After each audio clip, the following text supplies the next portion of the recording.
Hello, everybody. Welcome to the Desert Underground podcast. I am here with Mr. Brian Holm.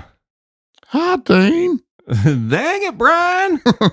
My name's Desert Danish, and we have a very special guest today. My son, Wesley Barton. Hi, how we doing? You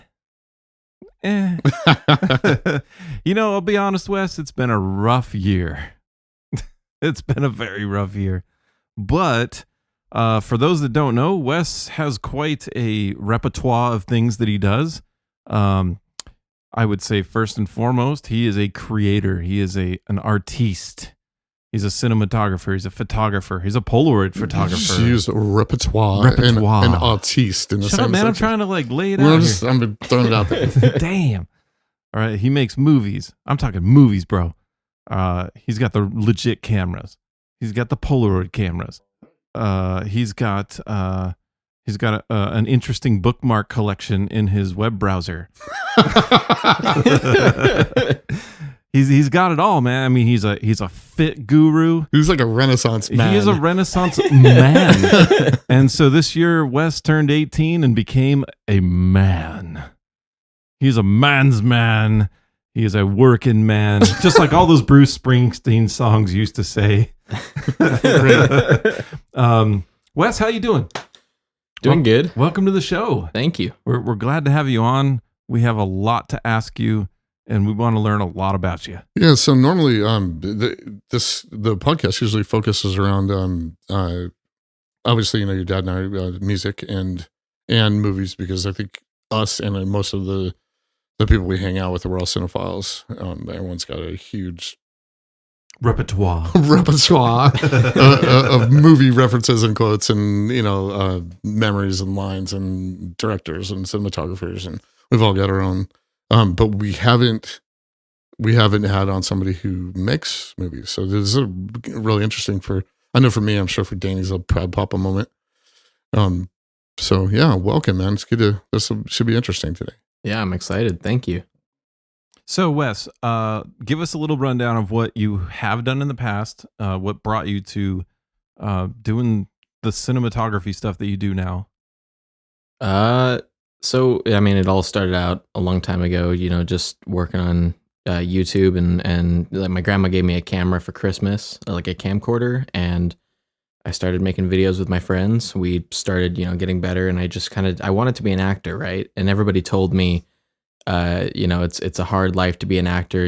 It's 1 in a million chance. And so I decided to become a director and act in my own films, get my films big enough, and eventually one day act. But, I've kind of fell in love with directing. So I've directed a movie and done music videos, and, I'm still working on a lot of projects. So. Yeah. And then he also went to a high school that was very movie centric. Right? What was it called? It's called East Hollywood High School. East Hollywood High School, Salt Lake City, Utah. I was just going to go there. That's is it Hollywood? Is that a city in Utah, or do they just call it Hollywood because they're a film focused? So it's actually right out in West Valley, Utah. So it's just the weirdest little. They only call it Hollywood because it's film centric. Okay. So yeah. That's wild, man. Yeah. And then to have he was telling me the other day about how history class was like movie history class. Really? Yeah. So I gotta say it. I bet your basketball team sucked, right? Oh yeah. Like film nerds and. Yep. It's all what basketball team.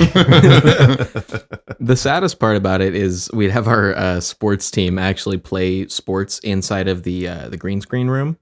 And so the walls are painted to be green screens, right? And they have the rounded corners at the floor to kind of make it look seamless. And when people would kick a soccer ball or throw a basketball too hard, they'd break our screen. So it'd actually ruin the equipment.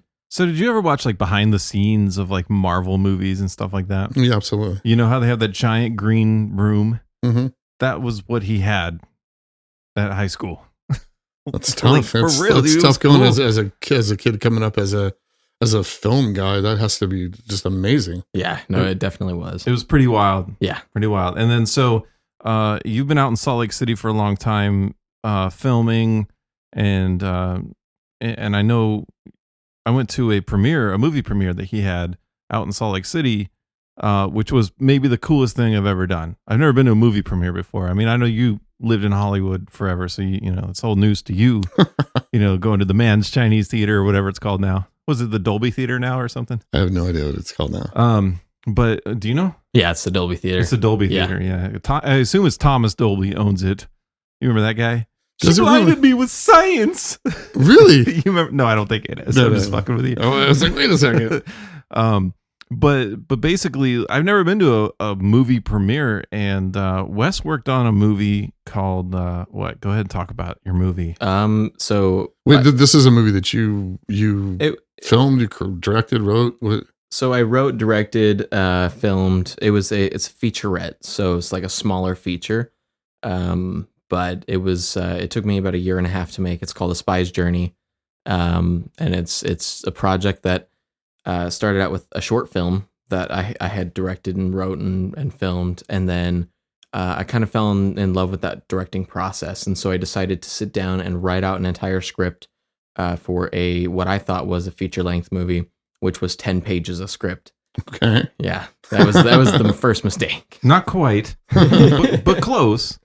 Yeah, no, it was definitely not enough script. I mean, yeah, that's like 5 minutes of an Aaron Sorkin movie, right? I mean, Oh yeah, yeah. The trick is have a lot of long pauses. for dramatic effect, right? Which Hold on, let me just do a lot of montages in between the talking. We need a car scene right here. Or something. For no reason. Yeah, there's a big car crash scene. Right. Yeah, so I mean, we definitely didn't have enough script, but it took me a year and a half to make. I was 15. Wow. Had over. You started it when you were younger than that, though. Or I think I started It took a year and a half. I think I was about 14, 15, right? But no, I don't think I was any younger than 14. Probably about that area. But so I had gotten about 100 different adults who, because there was a Facebook page, right, called the Utah Filmmakers and Actors, and I had went on there, post casting calls, reached out to adults, and they were willing to give me their time to try to build up their reels. And I couldn't offer much as a 14-year-old, but Right. I was like, hey, I'll buy lunch and I'll make sure that we have a good crafty and set Here's up. some ramen. Yeah, right. I don't have any hot water, though. Grandpa sent me some Del Taco coupons.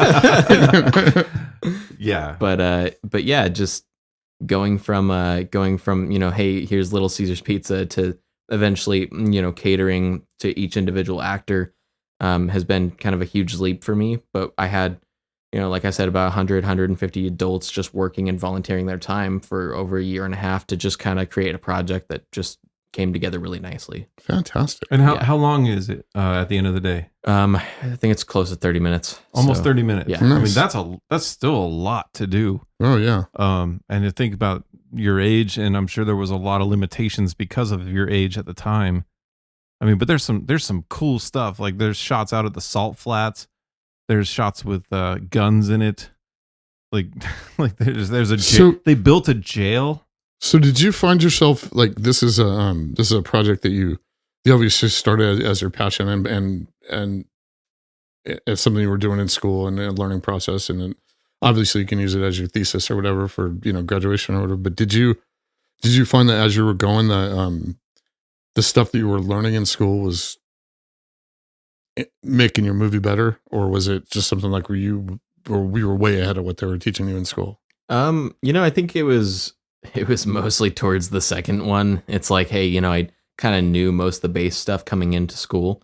I think, there was at least some stuff with audio recording that I had picked up in school. Because if you hear the movie, the audio is all over the place. Okay. But that's because I didn't know what I was doing, with film gear. But Would you say it's like Tim and Eric? Yeah, no, but it's worse. You think so? Because it was unintentional? Yeah. You ever seen Tim and Eric? Yeah. They make fun of like that kind of like horrible editing type stuff that people do. Okay. Not saying that your editing's horrible. I'm just saying like they purposely fuck with audio and stuff like that. See, it's when it's on purpose that makes it really funny when they Right. purposely want to do that. But yeah, no, I learned some audio stuff and the teachers were knowledgeable, and I learned film history, which is pretty cool. So, perspective shooting and stuff, which was pretty awesome and helpful. So going into it and as part of your life as like a movie kid, you you you pretty much knew all this stuff or had an idea or maybe better ways on some of the stuff they were already teaching you in school. You're like, oh, yeah, I know how to do that, but I saw this thing where you can do it like this and it makes it really cool. Like kind of that type of thing. Yeah, they actually had me TA for a lot of the classes. Right, So right. I was like, doing that. So it's tough when you're like, man, teacher lady ain't gonna teach me shit. You know what I mean? Like when you already know. So it's one of those things where like you learn up to a point. Well, it is. I guess that's where I'm going with it. That's I guess my question for Wes is: Did you feel like you were like way ahead of the classes, or did you feel like you were still getting some stuff out of it? Where you were like, man, this is cool, and not just the fact that you can use their cool gear to make your movie, and their resources. Yeah, so I actually I felt like I was way ahead of the classes, and I would say probably the one class that they had that I excelled most in would probably have been the special effects makeup, because I don't do makeup. So Okay. it's like, it's just a really weird thing, actually having to do makeup. But as far as regular film stuff between, basics and sound and video and everything else, I felt like I was a little bit ahead of the curve. But yeah, just learning stuff. I'm trying to pick up everywhere I can, but it's hard to pick up when the subject matter. Now that's an interesting point. Well, it is as a young guy. Yeah. Do you this humility thing where did you feel like you had that where you were like, all right, I know this, but I'm gonna just be quiet about it, or did you find yourself going, Wrong. no, you're wrong, Wrong. Doing it wrong. right? I think I came into it being like, I wanted to be kind of the person who was there to just learn and be quiet and do my thing. But I had all of these projects in my mind where I just really wanted to throw them out there. And like for example, there was this one project where I dumped like 10 gallons of blood on the floor of our gymnasium. No other kid had done that. It was just like I made To this day. yeah, no, like I had just made There's a West policy at the school. but like so yeah, and No more than 9 gallons. I was actually talking to the principal and the building owner to film like jumping off the building for a shot, and I was like, no high schoolers doing that. But it's because I was trying to I had known the craft, and in the back of my mind I was trying to be creative, and so just I would definitely talk over people or be like, hey, here's the way I learned it, and it was really hard to try to retrain my brain to just say, hey, they're here to learn. Let's let the teachers learn and teach them. But yeah, it's definitely one of those things where I just tried to jump and leap ahead. Do you feel like if you were to go through that now, you would be more restrained with that, or do you feel like Hell no. that's just how you roll? I get it. That makes sense. So Wes is such an entrepreneur, go-getter type style person that I don't think going back would be in his mindset at all. Like it's from what I've seen, at least, it seems very much like, okay, this is done. What's the next thing? What's the next thing? And it's not that you can't reflect on it. It's just that you are constantly, that kinetic energy, that constant forward movement. Because he wants to start a gym.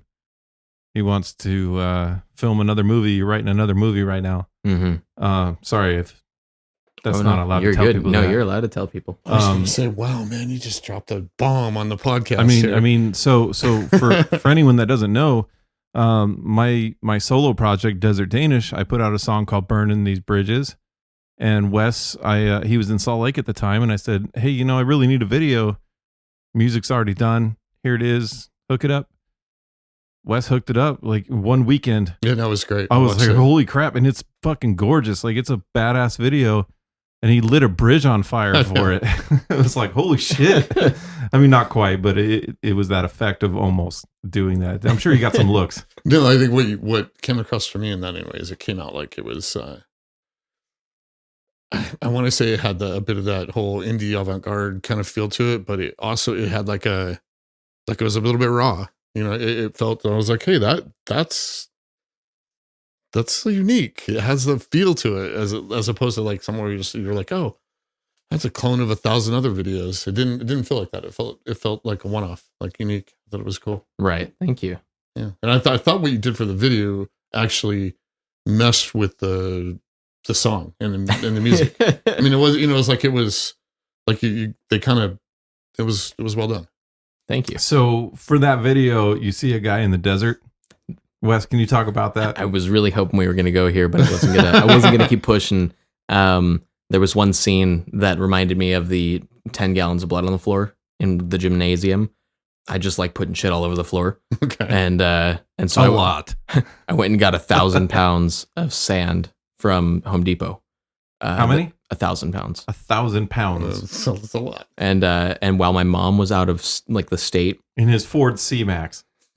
yeah, no, that's or whatever you were driving at the time. while my mom was out of state for a weekend, I had went to Home Depot, got 1,000 pounds of sand, put it all over my mom's garage floor on a tarp, and that's just such a cool story. and we filmed the entire like sand desert scene in my mom's garage, and I had it cleaned up before she got home. She never even knew. Wow. Didn't even know. So no, that's a story that someday you're going to be telling on behind the filming, or, Right, you know. right. So you blue screened that, right? Yes. Or green screen? It's I did blue screen on that one, Right, yeah. right. So the one thing that's interesting to me is that Wes said he's good at most of the stuff, but not so much the visual effects, like fake blood, fake cuts, and stuff like that. And I know Brian knows somebody who really is good at that shit. Yeah.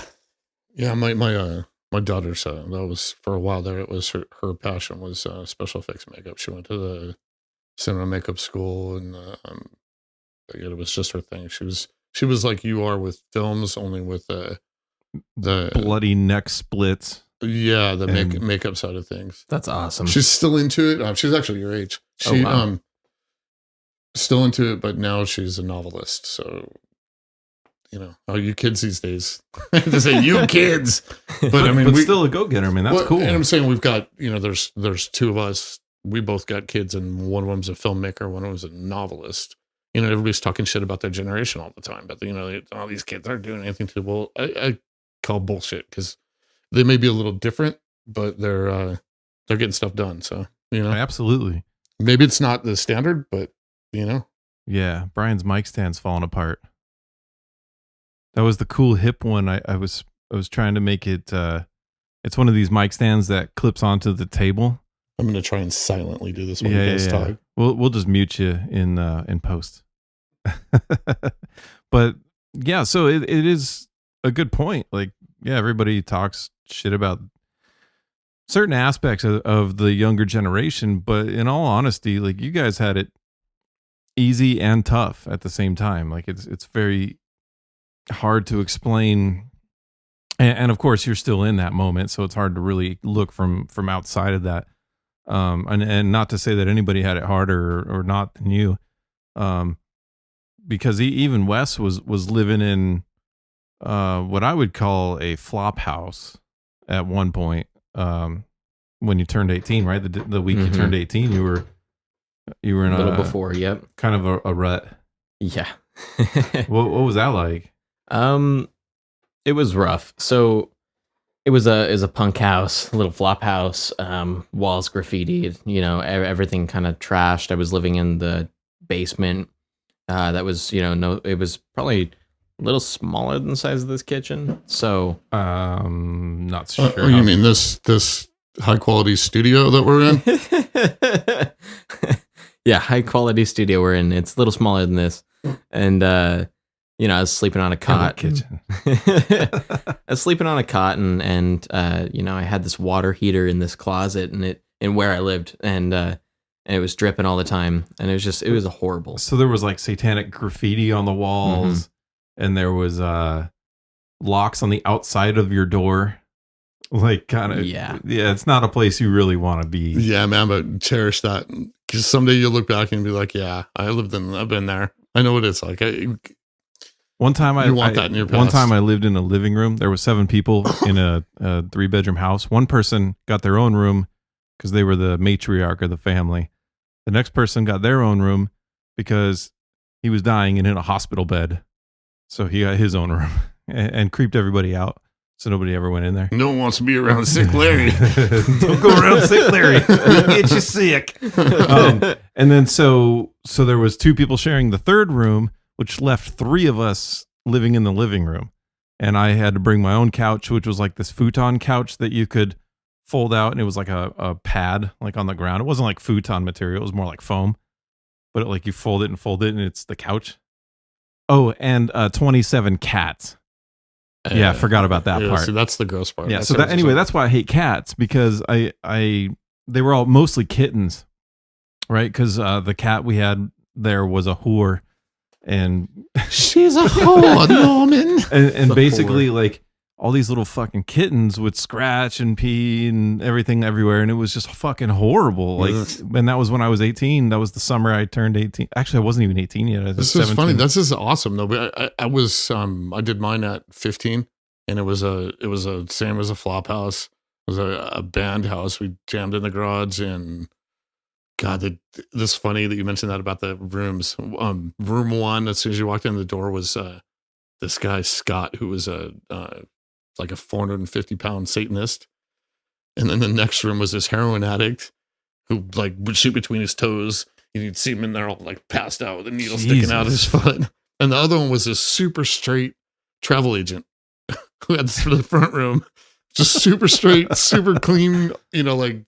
Anyone want to go to Peru? Yeah, super clean. I hear the potatoes are in season. Right. And then there was like 7 other people who lived, like sleeping on the couch and under the kitchen table. And can you keep it down over there, heroin Bob? It was a trip. Damn, man. Yeah. So you were 15. Yeah.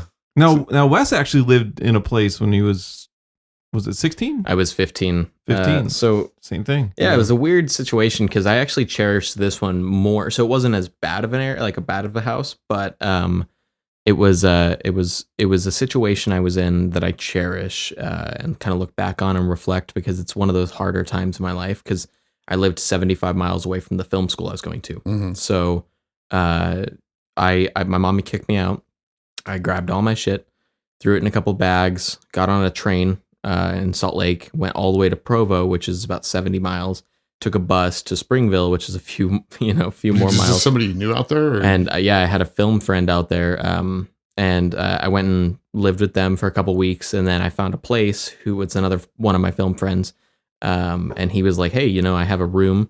And again, smaller than this studio that we're in right now. And it was I rented it for like $300, but it was nicer than the flop house. And I knew the roommates. Less satanic shit on the walls. Yeah. You don't have to sleep next to like sick Larry. Right. No. It was gonna get you sick. It was great. And I really like, Did you get out, man. Just put it between my toes. Oh no. That could have a lot of meaning. And gross. Yeah, so like I miss that part, because like I cherish the low points, and I had like 3 different jobs, and I was traveling 70 miles every day on a bike to I was biking like 8 miles to the train station just to go 70, which is 2 hours to get to school every morning, and then doing it to come home. It was rough, and I did that for 8 months. You know how much you probably don't, but someday you'll look back and realize how much character you built in yourself during that time. Well, and then my mom invited me to come back and live with her, which was the biggest mistake of my life, is going back home. But she told me, she said, you've grown a lot in like this, time frame, and it was different. Like as soon as I got out, bills hit me like bricks, and it was rough, because I was working multiple jobs, and I had bills to pay, and I actually had to get around and go to school, and it was rough. But like you're saying, I'm gonna look back one day and cherish those even more than I do now. So I got bills to pay. Ice Pick said I got to pay them women now. He was whores. She's a whore, Norman. Ice Pick said he's going to come to the house next time. No, seriously, you will never know the amount of character that you probably built in yourself. I mean, you may not, but it takes a lot of time to retrospect. Yeah, to get back there. And you look back, right. and you know what? You'll see it in other people that who never had to face something like that, mm-hmm. and you'll see them, and you'll see weaknesses in them, in their humanity, in their character. It's fact. Well said. Well, it's true. Yeah. Yeah. It's something that at the time it sucked, and even now to think about it sucked. I don't ever want to go back there.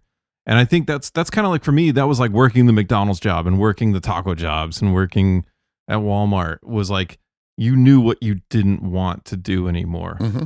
Was I don't want to go get carts. I was in Wyoming at the time when I was young, and it was like I had to go push carts in the snow. I don't know if you know how fun that is, but it's not. You know, and especially because there it snows so much that they just have to push it into big piles in the parking lot. So there's just these giant fucking mounds and icebergs in the parking lot, and then you've got carts that like the wheels are fucking frozen. You're trying to push them, you know, and then you got like 5 of them, and then you're like, they're all wobbly everywhere and sliding out. Yeah, and you don't want to be there anymore. Right. You know, and you're like, fuck this job. Take this job and shove it. Right. So, and then, you know, and then there's like Wes had a job recently where he was getting burned on the grill all the time. And it's like every fucking night you're getting oil fucking burns, and you're just like, fuck this. Right. You know, and eventually you just have to call it and realize that's not where you want to be anymore. Well, I think that kind of thing, though, other than character building, is it drives you to figure out what it is that you do want to do. And then a kid like Wes here, he's got it. He knows what he wants to do. He wants to make movies, and he seems pretty damn driven about it. But you definitely will get to a point where you realize that you're never working that kind of career again, whatever it's going to take to get to that next step. Right. So. But it also gave me another introspective about it, is I knew I could do that job if I had to. I knew what I had to do to survive. And you know you can make a damn good sandwich. Damn it. Like hand sliced cheese, bro. Hand sliced. Damn. Damn. Bro. Actually, I've been rocking this air fryer lately. And what else have I been doing? I did like air fried chicken wing, like boneless chicken wings the other day. We're not here to talk about what. No. I want to talk about this. I want to talk about this. I'm the countertop appliance guy. It's good. It's I've got real good. Bro, I've got convection ovens. I've got air fryers. I got this little egg bite thing that I got for Christmas. So Wes, you moved out here, got the hell out of Utah. Nice segue. Moved out here to the high desert. I just got a ton of questions for that. One was the corona going crazy out there in Utah when you left? It's weird because I thought California was more locked down with everything. In Utah, the gyms have opened back up completely. Shower rooms open. Really? People wore masks like for the entire beginning, where they were like, hey, we need to wear masks. People, like, you'd get kicked out of a store because they were enforcing it. They were like, you need to wear masks. If they saw somebody without a mask, you'd have to leave. They wouldn't serve you. Here, they say that, and it's posted on the door, but I see 3 or 4 people inside the store every time. Yeah. It's crazy. It blows my mind. But that's California is the land of you can't tell me nothing. Right. Well, I know everything. I mean, more than anything, I think it's the land of smug assholes. Right. Mm-hmm. Like, you know, and then especially like the Los Angeles area just feels like, do I look at the craziest person in the world or the hottest chick in the world? Well, wait a second. I want to kind of go there with that, because I've been to Utah a couple times and I met some smug assholes in Utah too. Really? Yeah. Although I also met some of the nicest people I've ever met. Yeah, I was going to say salt of the fucking earth up there. I met kind of both. Yeah. Yeah. I guess that's any big city. Right, yeah. So Corona aside, coming out here, you're a young guy. You landed in this little dead end town with not a whole lot going on. I mean, we live here. We know that there's a lot of cool shit, but you have to be here to find it and figure it out. Right. Have you felt like you've integrated pretty well here? You're comfortable, and if you got a plan on what you want to do out here? It was rough coming out here, but I decided I want to get school done because I'm doing adult high school now, so I'm just finishing that out. And then it puts me near Hollywood. Not that Corona's going anywhere soon, so. Right. I'm kind of in that midst, but now with my new movie coming out, I'm like, hey, I kind of want to move back to Utah because I know all the studios, I know all the film people, I know actors, I know where I can look to just get all of the resources I need to make my new film happen. So, I kind of have that in me where I'm like, okay, well, let's finish school and I'll write a script here and then I'm going to move back to Utah. But Are you gonna? Is it more than 10 pages for this? Oh yeah, new script. At Yeah. least 11. I was gonna say. That's my minimum. But so what's the new movie about? Can you talk about it? Yeah, I mean, legally? I can't go into too much detail, but I can go into a little bit. So, it's I can give you the premise of what it is. So basically, I'm trying to think of how I should phrase this. So basically, the sun. This takes place like way in the future. Sun's expanding. It's engulfing planets, and basically, the military takes a bunch of people, shoves them in capsules, sends them off into space, and they're trying to find a new Earth because the sun's going to engulf Earth. And it's basically just goes on about this one unit that they sent out into space, and it follows them around because they're trying to find. It has 10 people in the ship, and they're trying to find a planet and procreate a new Earth. So it's kind of a weird thing. They run into a lot of bumps, but yeah, that's all I can tell you. Take good care of her, AJ. It's weird because It's a callback from last no, time. I got you.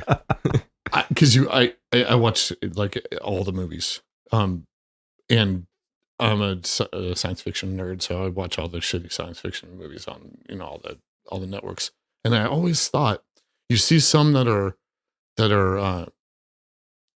it's where it's like a really good story, but like terrible production value because they're trying to do this futuristic thing or this spaceship thing, and they just can't pull it off with the resources or whatever. And then you see some that are really simply done, but they're really well written and well acted, and you're like, wow, you didn't even need a big kick-ass set for that because it was creatively written enough that the limited set that they had made the acting made up for it. Did you have an example?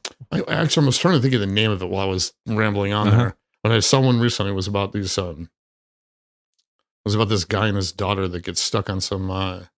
They're doing some kind of mining on this like a jungle planet or whatever, and it was basically that they had this one set that was inside of their little shuttlecraft, and then the rest of it was just this jungle where they filmed, but they had the spacesuits on and everything was set up just right that it came across really well. In the end, I was like, wow, they made a really good movie, and the production cost couldn't have been, almost nothing. They just had a little piece of jungle somewhere that they filmed in a box. So name some of your like top space movies that you can think of. Oh, or that you would suggest people watch, because if you don't mind, I'll let you think here for a minute and I'll tell you mine.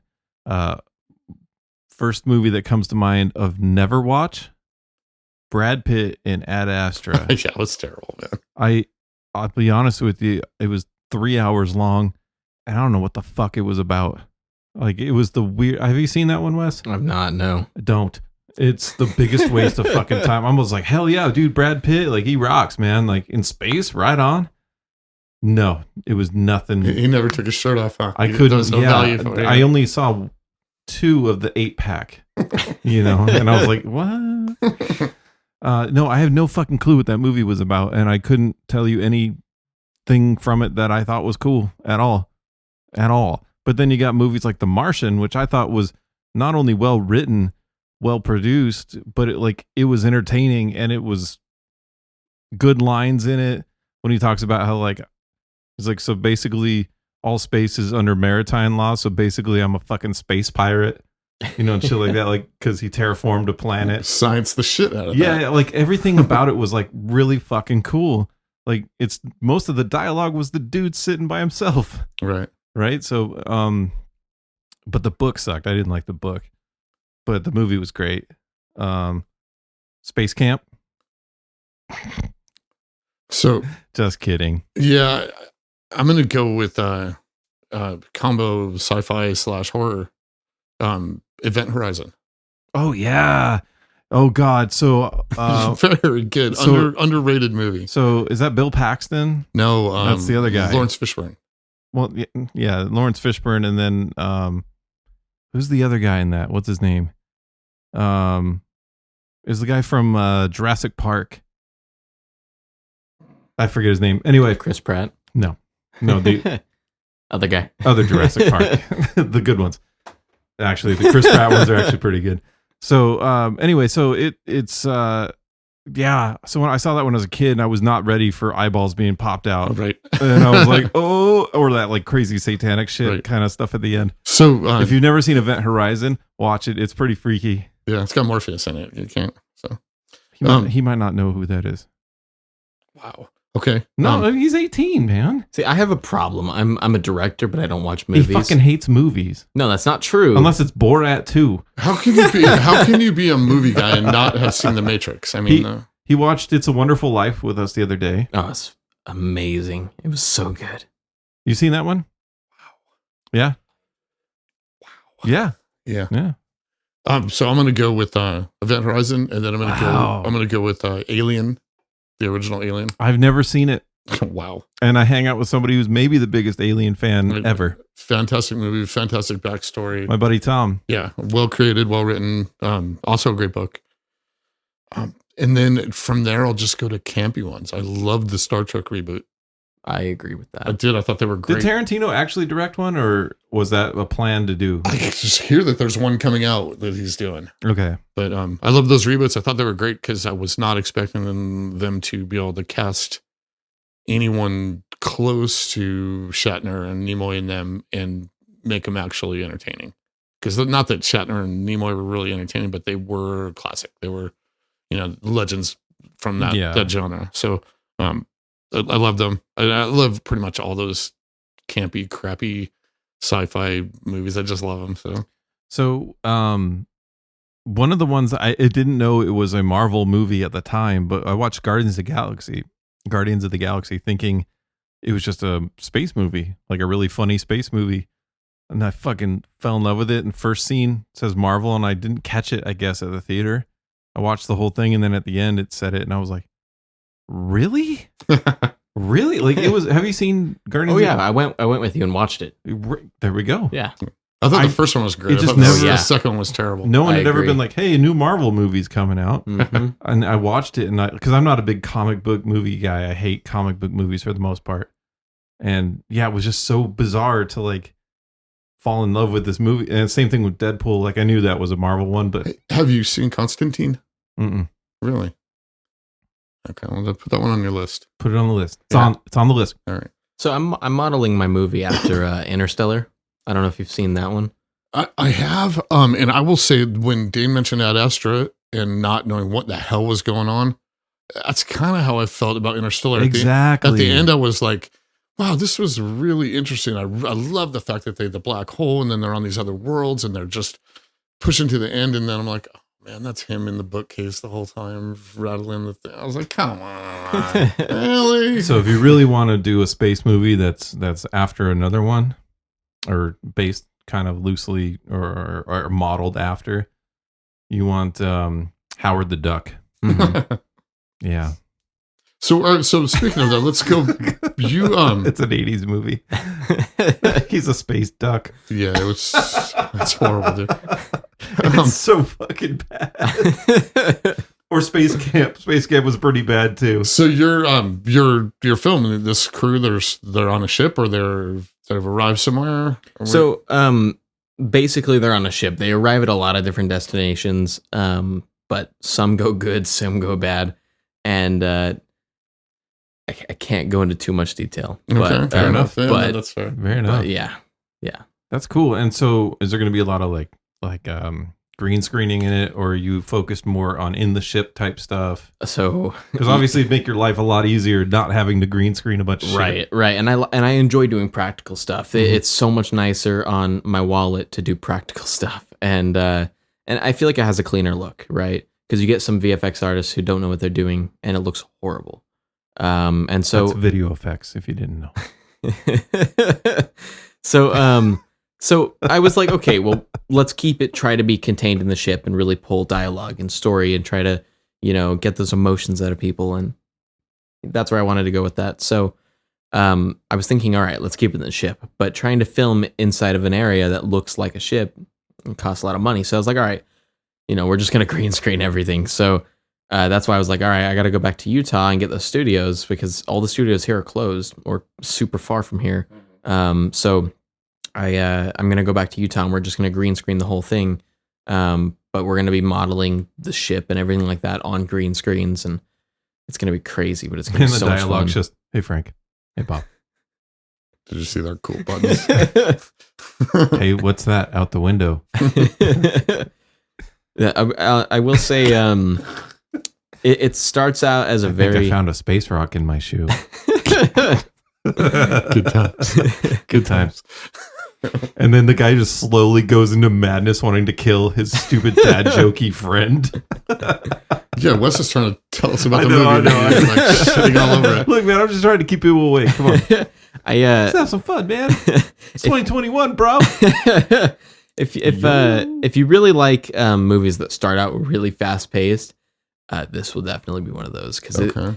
the first scene seems like it's going to be okay, and then immediately it hits you. So He's making pancakes, but they're space pancakes. yep. Speaking of space, have you seen Space Force? No. I heard it's funny, but I haven't watched So it. I'm Got some enjoying it. yucks. Yeah. That's pretty funny, but there's some lulls in it too, and I think that I would say the sci-fi that I've been on lately is The Expanse. Been trying to get my head around never heard of that. Yeah, it's like 5 or 6 seasons of it.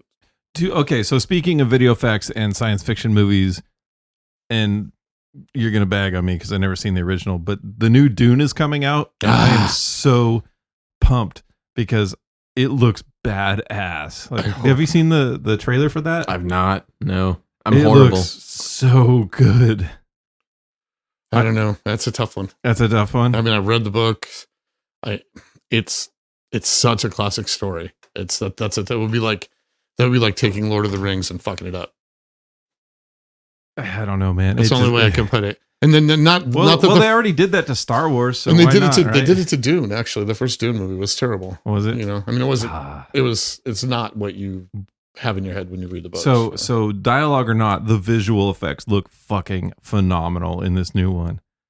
I don't know, some kind of sandworm thing. Mhm. I don't know anything about the story. All I know is I was like instantly, yes, I'm going to watch that movie because of the visual effects in the trailer Oh, that's cool. and the actors. That's awesome. I forget who's in the new one, but was it The Rock maybe? Oh God, I hope not. And Jason Statham, Fast and Furious on Dune. I'll look it up while you guys keep talking. So, can you tell us any more about the movie? That's that all you're I can making? tell you. That's all you can tell No, us. so you say that, but is that because you haven't written it all yet, or is it because you haven't written it and you're just not getting it? So I haven't written it all yet, but I do have a storyline and a basis and a synopsis all written out. So we have the base. So I know what's going to happen in the movie, kind of like a timeline. Working out dialogue. I don't have everything. I can't, spoilers because we might be throwing this. I'm going to really push so we're going to try to push for Amazon Prime, Hulu, and Netflix, right?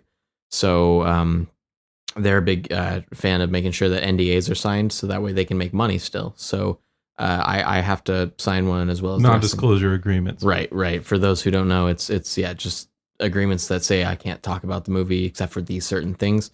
I get to set those boundaries, but like I said, Netflix, Hulu, and Amazon want to keep those kind of on the down low because they want to make sure that they can still sell something to their audience. So when they're putting, like, that's why I can't post it for free. Like my last movie, it's out on YouTube and anybody can go watch it. But A like, Spy's Journey from Magicorn's channel. Yes. And but like I can't post it for free because if I post it for free, then they lose revenue. So as far as telling people anything, I can give them a basis. I get that. Yeah. So how often is it that and I mean, I guess you see this a lot written and directed by how common is that somebody who's in your position where you've got this idea for this movie where you wrote it, you produced it, you directed it. Is that a common thing, or is it more like, hey, I'm a writer, I wrote this, and then you give it to a studio or whatever, and they pick a director and they produce it, or is it? I'd say on a lot more indie movies, you get a lot more. I wrote it. We're gonna produce. Like I'm gonna produce it. I'm gonna direct it because it's their vision. Where you don't want a studio coming in and messing that up, or a bigger production company. So but when you work in Hollywood, it's a lot more like they have writers. They have people who write the jokes, who are, who write scripts and know what's going to play with an audience. And they study their whole life to just be a writer. And that's what they love. They love story. They fall in love with story, and that's just what they breathe. It's in their DNA. As far as being an indie film director and like one day I want to own a huge studio out in Hollywood, but I want it to be indie based. So I want there to be, indie creators from all over the world come into the studio and be able to show what they want and what they feel and have the equipment available to do what they want. So I'd say as far as written, directed, and produced by one director would be more common in an indie set than an actual studio. So it's something where you have this vision in your head for this movie. Oh yeah. And then you write it, you direct it, you put it out there, it's all one, it's your vision. You just get some people to make it come to life. Right. So one of the hardest things for me on this last project I did is it was me and one other motherfuckers running their mouths. I'm sorry, Gangster Dane just showed up. Motherfucker. So on this last project, it was really hard for me because I have always ran the camera, right? And I love getting my shot the way I want it. So for my last project, I actually had a DP, which is a director of photography, right? So he handles the camera, or camera op. And it was really weird giving him the creative control. So like parts of the scenes I filmed because I was like, I can't mess these up. And then the scenes I was a little more loose with, I was like, all right, I'm going to call my DP because it kind of felt like letting go. It was weird. So you can't let him go. Exactly. And the film ended up looking kind of weird. Like all the shots that look good, you can tell were mine, but all the ones, that are a little off. Ooh, so shots fired. So everything that sucked was totally not me. Yeah, that wasn't me. Is it? So yeah, that's an easy cop out, man. I don't know about that one. Wes. So yeah, no, I guess it comes down to, different people like different things. No, your dad does that too, like when his band plays and there's like a really shitty song. It's like, that wasn't me, man. That was Davey. So here's what I'm thinking. All right, so I can kind of break this down. So when you're first starting out and you have some money, you're the writer, director, producer, because you can't find anybody else to fund it for you. So you're just going to do it yourself. Then once you make your name or whatever, and people are like, wow, that's a pretty good fucking movie that you made. We want to bring them on for this movie that we're producing. So then they hire you as a director or a writer, and then you got to do basically what they want you to do. They want you to do it in your style, but they still want you to do what they want to do. And that's when you start making a lot of money. It takes some time. I'm sure quite a few projects, but then you get that fuck you money, and eventually you're still doing their stuff. But then when you get the fuck me money, you get to basically produce and be Quentin Tarantino at that point. You get the fuck everyone money. You fuck everybody is the fuck me money.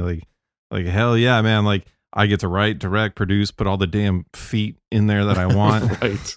You know what I mean? And make it weird as I want because you're the guy. And but also and whatever company is kind of still backing you knows that you're the guy and you'll do the thing. Yeah, and at that point they don't care. They know you're making it. It's going to be a success. Just because your name is on it, it's going to be fucking gold. So like any Tarantino movie is going to make a lot of money no matter how crappy it is. As long as it doesn't have Weinstein at the at this point, yeah. But if you look at most of his movies were produced by that company. I know. So Wes, you mentioned something that kind of intrigued me a bit. And it's intriguing because you're such a young guy. You sound like the whole model for production and distribution and releasing and all that stuff into the digital platforms. And, I mean, that's is that something that you picked up in school, or is that just something that you research and knowing people that are in the industry? Because that the legal part of that is probably a quagmire for most young people, right? That are in the guys. There's guys out there who are making $1 million a year making YouTube videos, but they have no freaking idea what it would take to create a feature film and get it into a Hulu and the Amazon, that kind of thing. Right. So I, just networking in the film industry in Utah, they taught me a lot of things, and it was interesting because when I called, like I had just written A Spy's Journey, I had not filmed it yet. I had a friend who worked right up with the CEO of Megaplex, and I called my cousin and I was like, hey, I need to get a hold of the CEO of Megaplex. So I called the CEO of Megaplex, and he didn't answer, but I left him a message. He called me back the next day, and I said, "Hey, I'm trying to get my movie to Megaplex. There's no way." Is that like a theater chain or? Yeah, so Megaplex is basically, I don't know if it's out here, but it's like the AMC or whatever. It's like AMC, Right. or it's like IMAX. sense. Like Okay. it's huge, at least in Utah. So I called up the CEO of Megaplex, and he was, which I think is actually a part Ford owned. It's owned by Ford. So basically, I called him up, and he was like, "Hey, I love that you're a young filmmaker. I love that you're doing this. However, there's a bigger studio contracts that need to be signed to do this. You need to have a lot more budget than you have. However, I applaud you for doing this." And then he gave me a rundown about budget and how to market stuff, and it was Okay. super cool. Oh wow. So he told me, he said, "Here's some advice for you. 75% of the budget goes into marketing."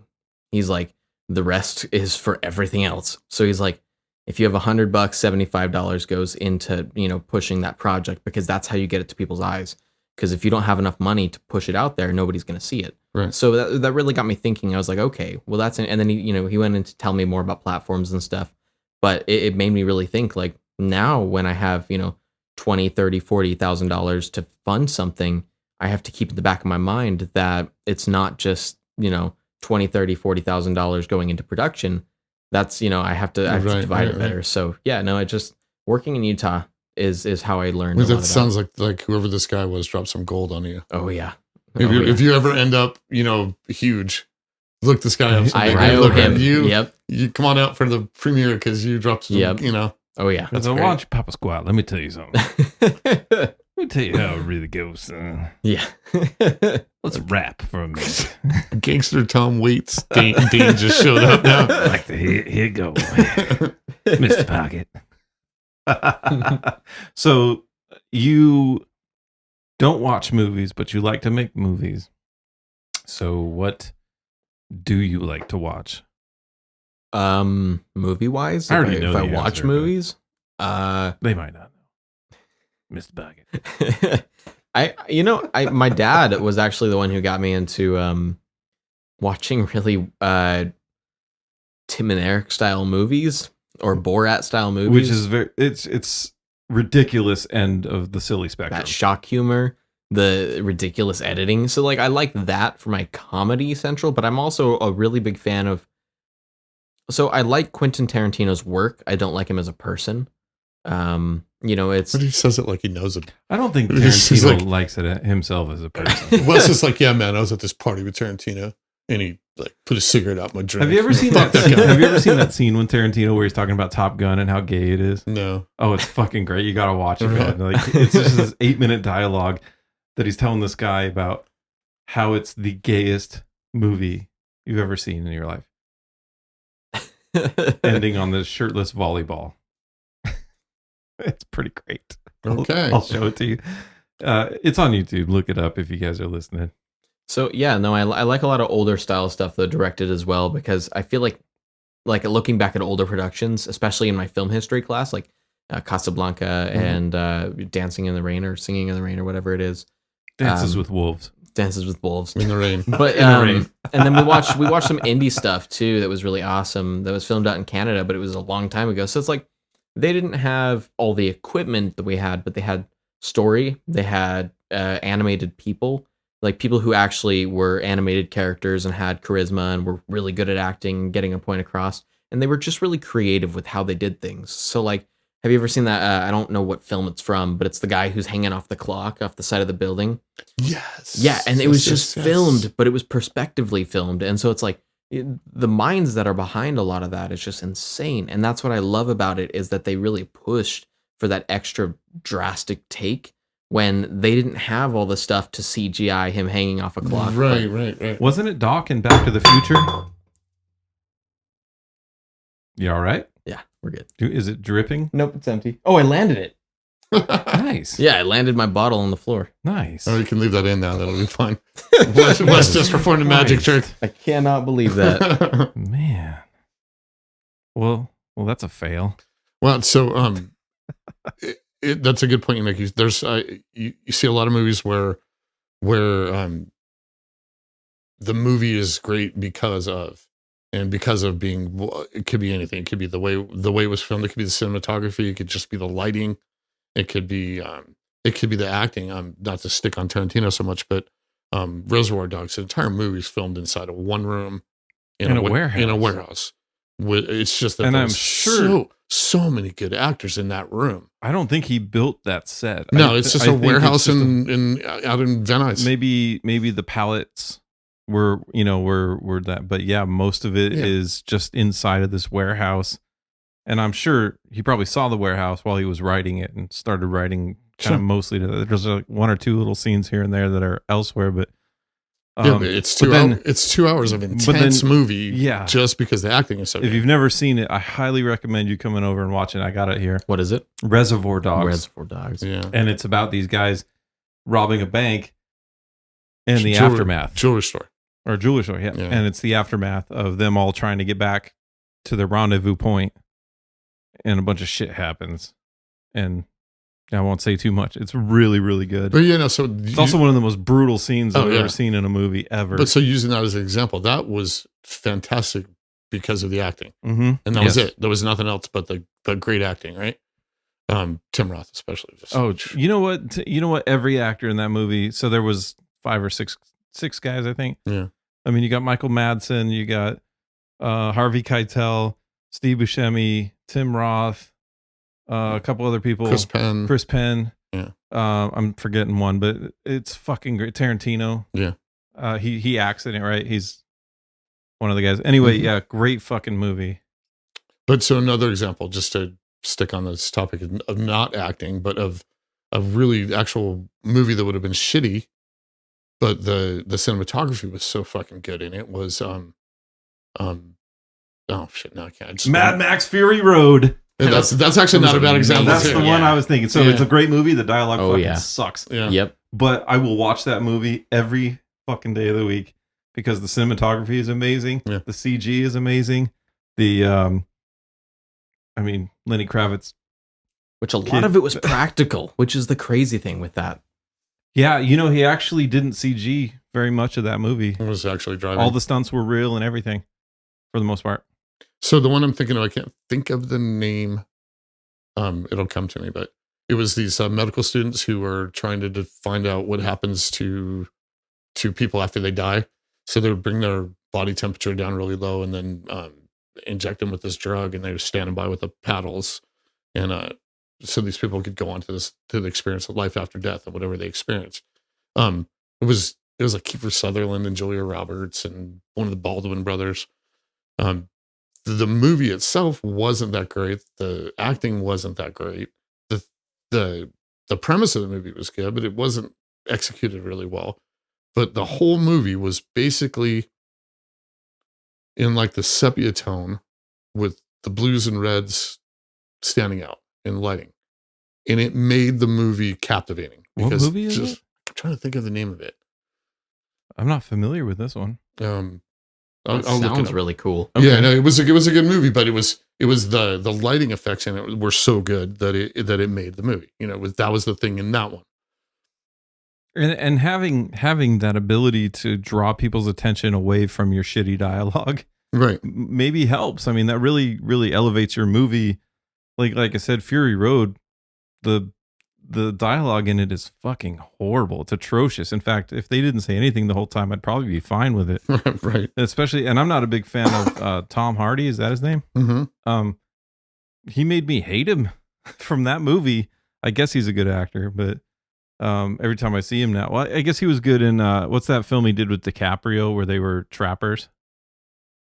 Oh man, see, now that was another one I was going to mention. The Revenant. Yeah, Revenant. Yeah, that was amazing. Yeah, the camera work in that, just whoever did that bear scene, man. Oh wow, good lord. Yeah, that was like eight minutes of just. I wish you could see the look in my face. Almost like raw emotion that they got out of DiCaprio. It was amazing. Like they were really flinging his ass around and really about to kill him. He deserved that Oscar. He did. I think he deserved it way before that movie. Oh yeah. His work in that Tarantino film that he did with Jamie Foxx. Oh, Django. Django. His work in that deserved an Oscar, but he didn't get one. But that's the other person that's in that movie is who's the German guy from Inglourious Bastards? Christoph Waltz. Yes. He deservingly got his award, I think, for that one, and very deservingly. He actually probably should have got one for Inglourious Bastards as well. It's just too long. Agreed. I think too much dialogue. I think he's one of the greatest actors I've ever seen. I mean, he fits those roles and like becomes those people. Okay, here it is. It was called Flatliners. Flatliners, never saw it. So just off the top of my head, it was Kiefer Sutherland, Kevin Bacon, William Baldwin, Julia Roberts, Oliver Platt. I mean, the cast was pretty damn amazing, but the movie just didn't stand up with it. But that lighting side of it was captivating. Flatliners. Yeah, I mean, it's worth a watch. Yeah, never heard of it. It's worth a go back and experience a 90s movie. Damn. One of my favorite lit movies, actually, I was just looked it up really quick, was actually a Tarantino movie, which like I said, I really like his work as a director. And it was The Hateful Eight. I really liked some Great of the cinematography. I loved the lighting and some of that. And, like there was one of the shots where they had actually filmed from underneath the floor and shot through the floorboards.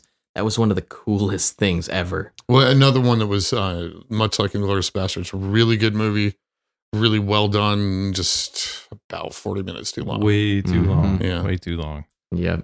So remember that. Stick to 10 pages. You'll be fine. 11. 11 pages now, and you'll be fine. It's got to be longer than 30 minutes, way shorter than 3 hours. Yes.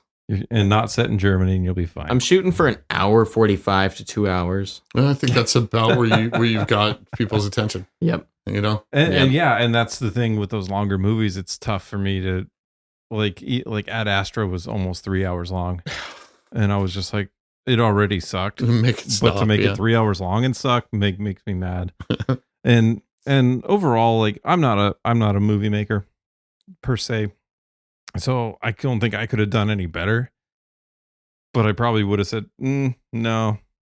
I mean, but all they had to say was like Brad Pitt in space. That was the pitch. And I'm sure the company was like, fucking green light that shit. Brad Pitt in space. Yeah. It's like saying Matthew McConaughey in space, right? Oh my God. Was that Contact? No, that was Interstellar. Interstellar. Yeah.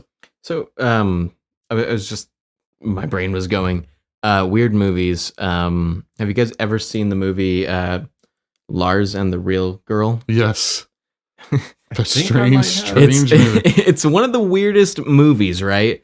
But I think like the director had a good heart, and I think it actually was one of the most beautiful movies I've seen, even though it's a weird movie. Yeah, I understand that. Yeah.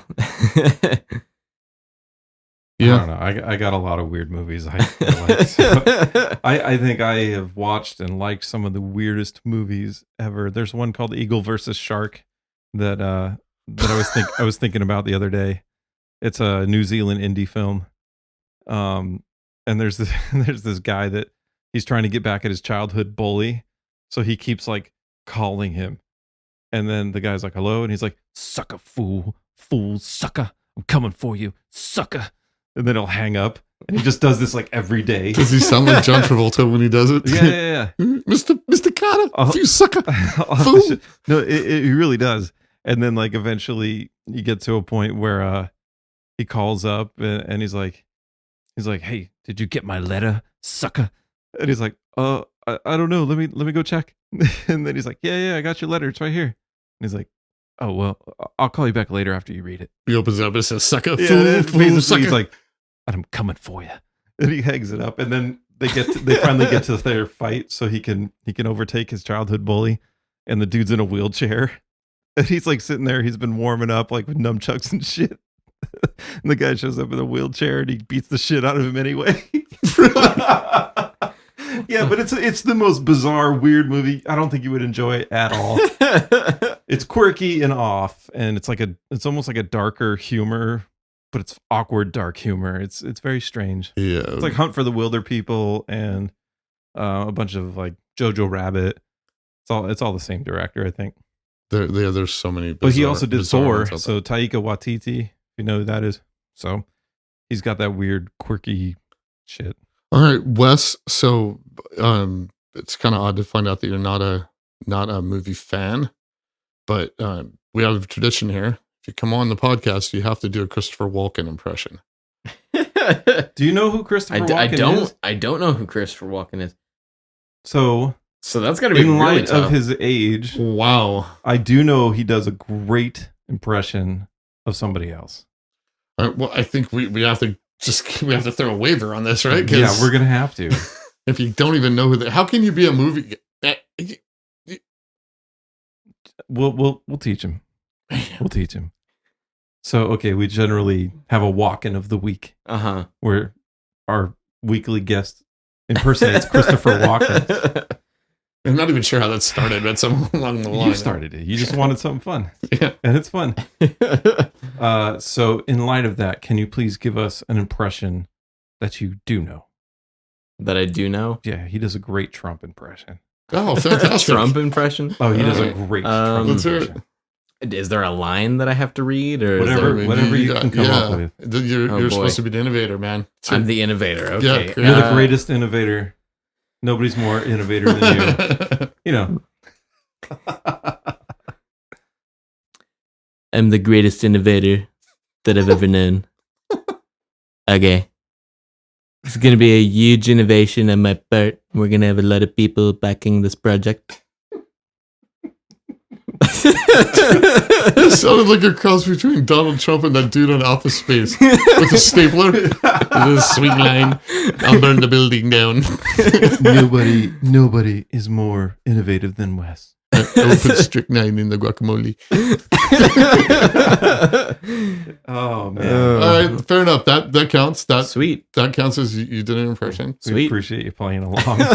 So I think you came on here and you purported yourself well, man. I think I'm glad we had you on, and it makes me want to make some phone calls and see what kind of resources and people that I know out here that can maybe contribute or help you along with your filmmaking stuff. That would be awesome. So- I'm curious. So, well, if I ever come on the podcast again, I'll make sure I do my research though about who Christopher Walken is. Yeah, absolutely. Yeah, come on. Yeah.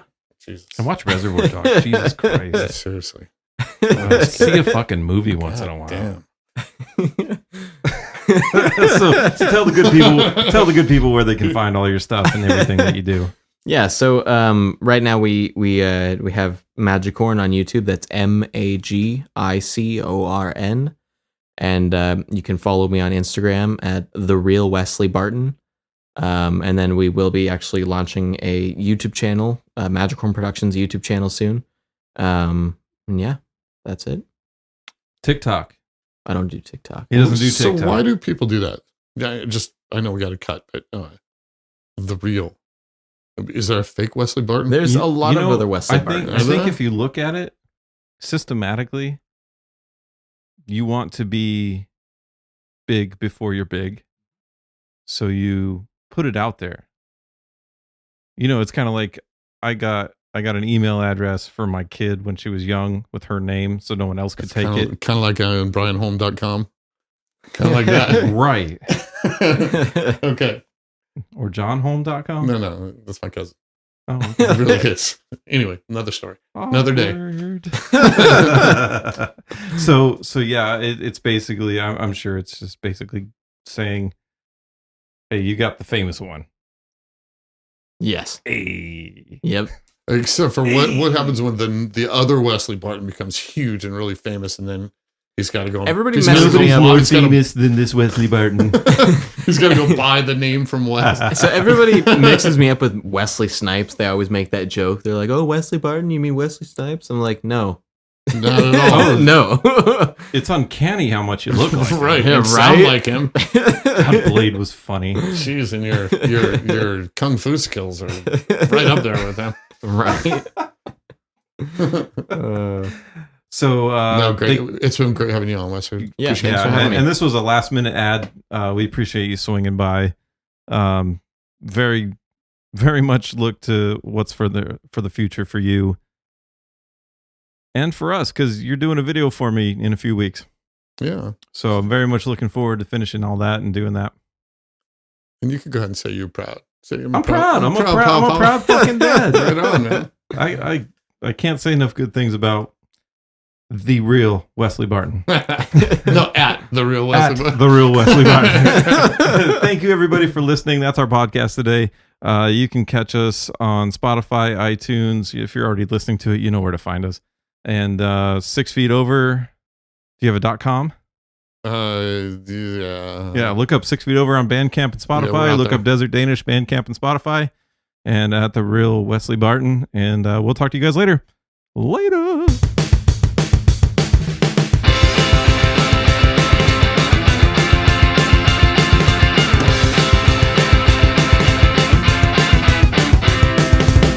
I think I found a space rock in my shoe.